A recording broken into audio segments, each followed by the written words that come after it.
The moment I stepped off the bus in that sleepy Connecticut suburb, the summer heat wrapped around me like a promise of freedom, but little did I know it would unravel everything I thought I knew about myself. My best friend Jamie had invited me to his family's lakeside home for 2 weeks of lazy days and late-night talks, a break from the suffocating routine of college apps and part-time jobs back in Chicago. As Jamie pulled up in his beat-up Jeep, grinning wildly, I felt a flicker of excitement. But when we arrived at the house and his father opened the door, tall, broad-shouldered, with eyes that seemed to pierce right through me, that flicker turned into something I couldn't name.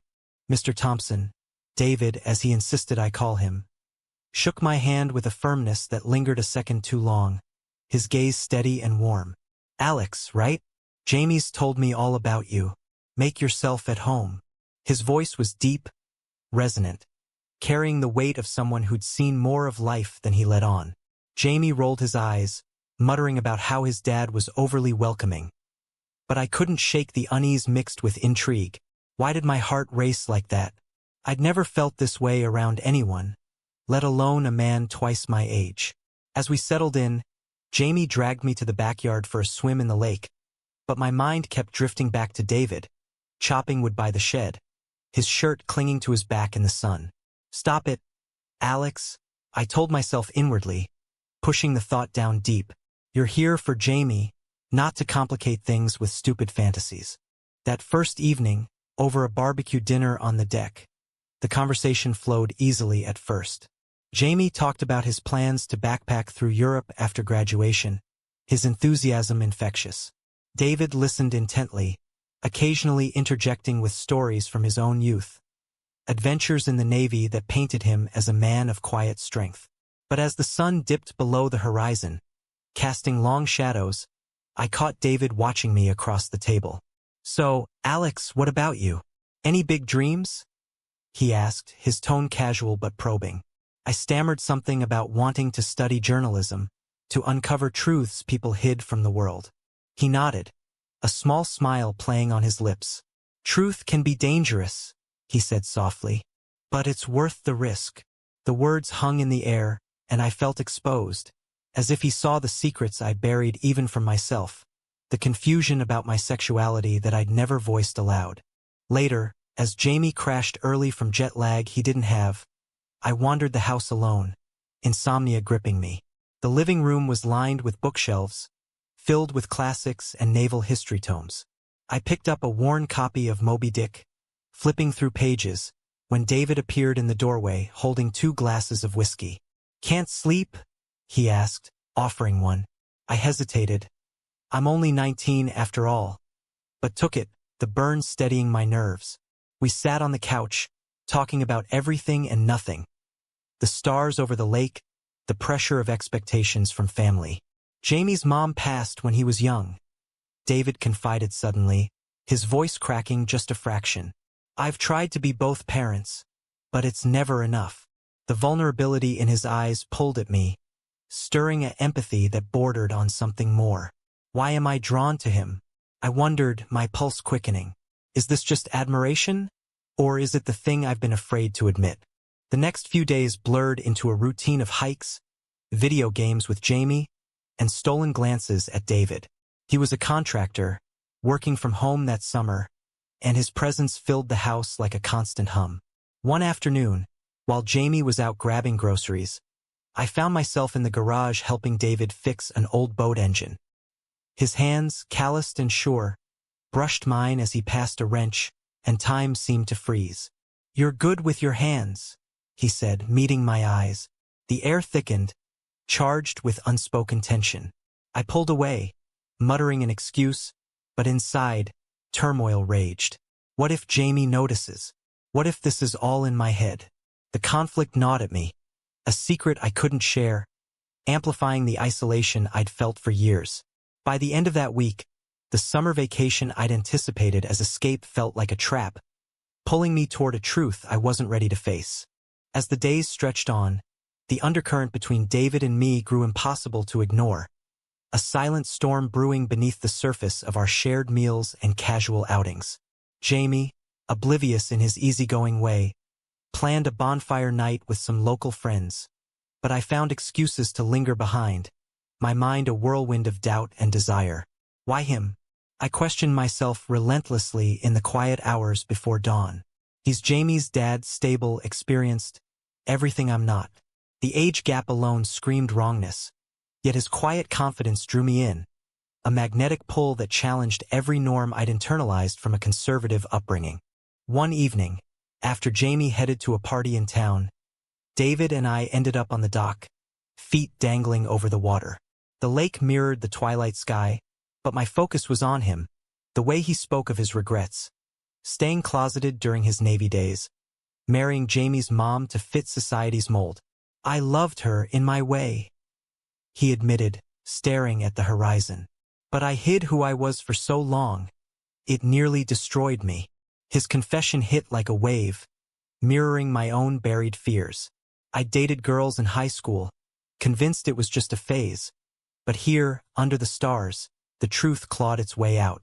I think I might be like that too, I whispered, my voice trembling. David turned, his expression a mix of surprise and understanding. It's okay to question, Alex, but don't let fear define you. The moment shifted something irreversible. Our conversations deepened, laced with shared vulnerabilities.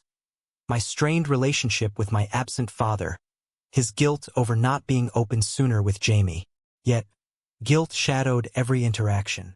What would Jamie think? Society's judgment loomed large, whispers of impropriety and taboo fueling my inner turmoil. I imagined the headlines, the scorn from friends back home. College kid falls for best friend's dad? Scandal or sickness? The drama intensified in my mind, a battle between heart and head.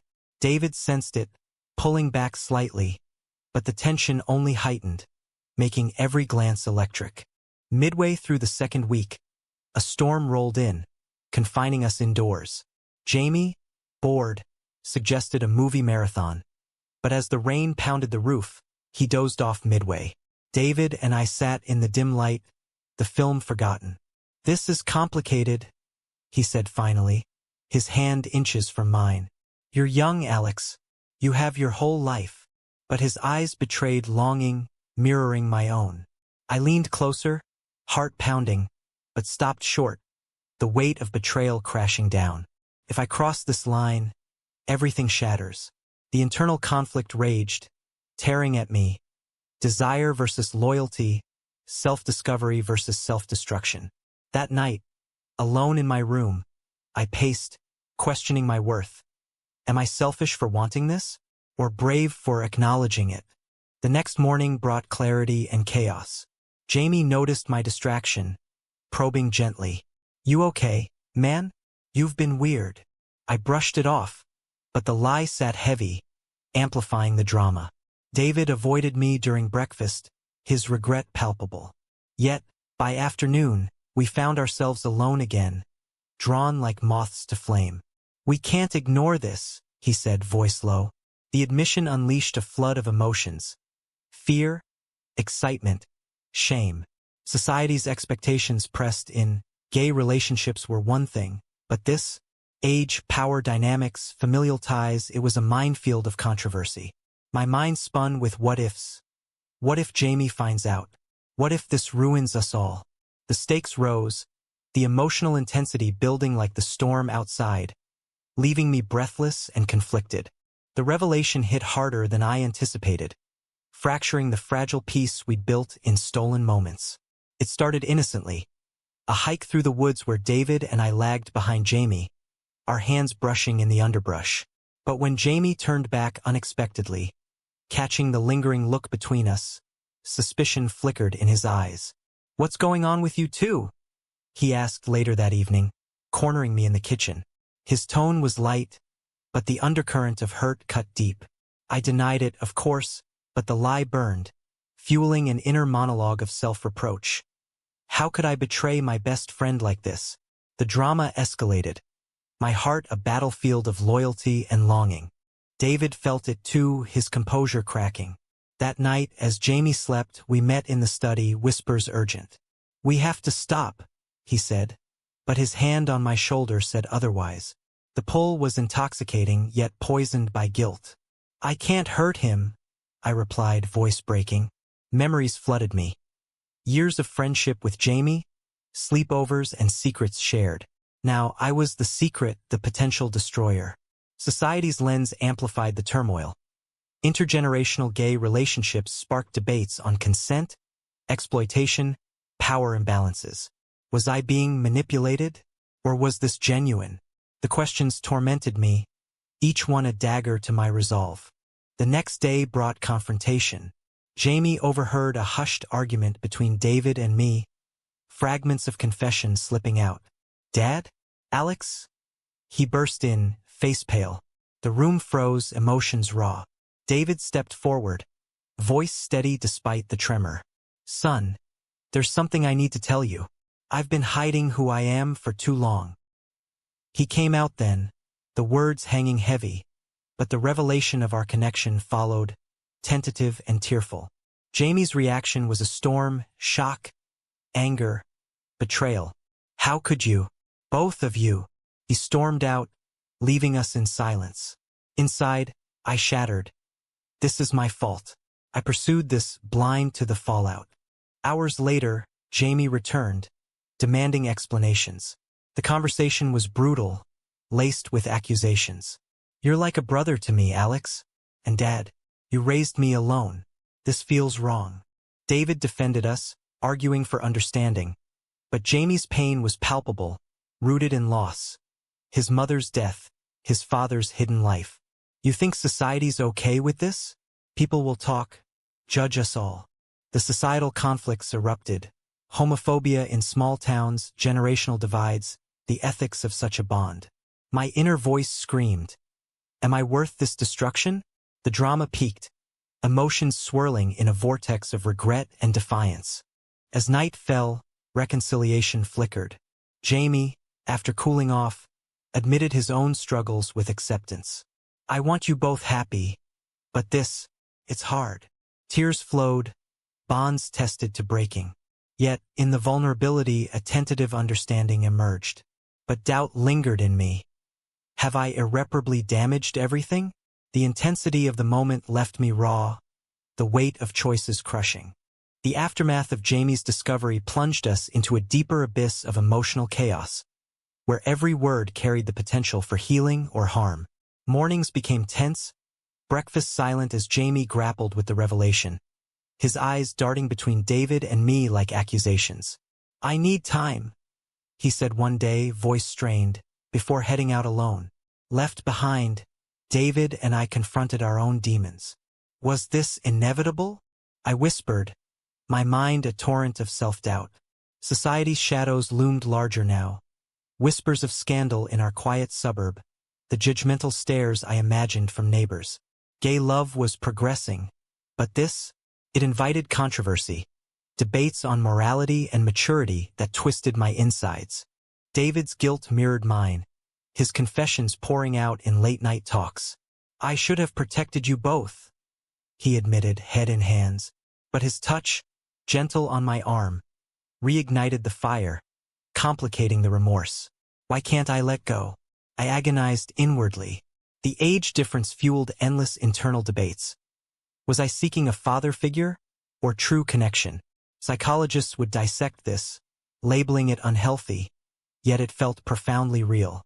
Jamie's absence amplified the isolation, forcing me to face the societal backlash head-on. Friends back home, if they knew, might shun me. Family could disown. The drama intensified, a relentless push-pull of heart and reason. When Jamie finally opened up, it was explosive. "Do you even understand the risks?" he challenged, listing them. Public scrutiny, potential harassment, the strain on our family unit. "People will say Dad groomed you, Alex. That you're confused." His words stung, echoing my fears. David defended our bond, voice breaking. "Love doesn't follow rules, son. But I never meant to hurt you." Tears streamed as Jamie admitted his own biases, shaped by a heteronormative world. "I support gay rights, but this hits home." The conversation unearthed deeper conflicts, generational trauma, the ethics of secrecy, the right to personal happiness versus familial duty. My soul ached. Am I selfish for pursuing this, or human for feeling it? External pressures mounted. A neighbor's casual comment about odd vibes at the house sparked paranoia. Online forums I scrolled in secret debated similar stories. Some supportive, others vicious. Predatory, they called it. The emotional weight crushed me. Nights spent in turmoil. What if we end it to save Jamie? But the thought of losing David hollowed me out. Reconciliation attempts faltered, arguments cycling back to pain. Yet, in quiet moments, Jamie's softening. Sharing old photos, reminiscing, offered glimmers. I miss Mom, but I want Dad happy, he confessed once, voice choked. The intensity built, emotions rawer than ever, pushing us toward a fragile brink. The final days of summer vacation dissolved into a maelstrom of unresolved tensions, where every heartbeat echoed with the agony of impending choices. Jamie's tentative acceptance wavered under the strain, his outbursts revealing layers of hurt I'd never anticipated. You two make me question everything, he admitted one evening, eyes red-rimmed. David's response was laced with desperation. We're family first, always. But the words felt hollow against the backdrop of my inner torment. Visions of a future fractured by judgment. Love tainted by controversy. Why must happiness come at such cost? I pleaded silently, the emotional depth plunging me into despair. As departure loomed, a pivotal confrontation unfolded by the lake at dusk. Jamie, voice trembling, laid bare his fears. Society won't accept this. You'll be outcasts. David countered with quiet resolve, sharing stories of his suppressed youth. The Navy's don't ask, don't tell era that scarred him. I won't hide again, he declared, glancing at me with aching tenderness. The moment crystallized my turmoil. Standing between father and son, I felt like the intruder, the catalyst for chaos. Tears welled as I confessed. Maybe I should leave, end this. But Jamie's hand on my shoulder stopped me. No, we're figuring this out together. His words cracked open a floodgate of raw emotion. Grief for lost innocence, hope for understanding, rage at societal norms that deemed our love debatable. The drama crested in that raw exchange, emotions peaking in a catharsis of shouts and sobs. Is it wrong? Jamie asked finally, voice small. David pulled us into an embrace, the three of us clinging amid the wreckage. Yet, doubts persisted in me. Can we rebuild from this? The age gap, the power dynamics.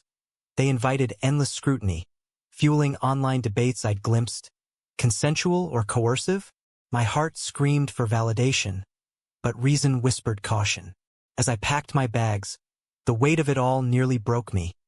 Inner voices clashing in a symphony of pain and possibility. Boarding the bus home, I glanced back at the house, David and Jamie waving from the porch. Their bond tested but enduring. The summer had unearthed truths that reshaped us. But at what price? Love had bloomed in forbidden soil, sparking conflicts that mirrored broader societal rifts. Acceptance versus tradition, individual desire versus collective judgment. In the quiet ride, emotions overwhelmed. Gratitude for self-discovery, sorrow for the hurt inflicted. Was their relationship ultimately a beautiful defiance of norms, or a selfish entanglement that prioritized personal feelings over familial stability?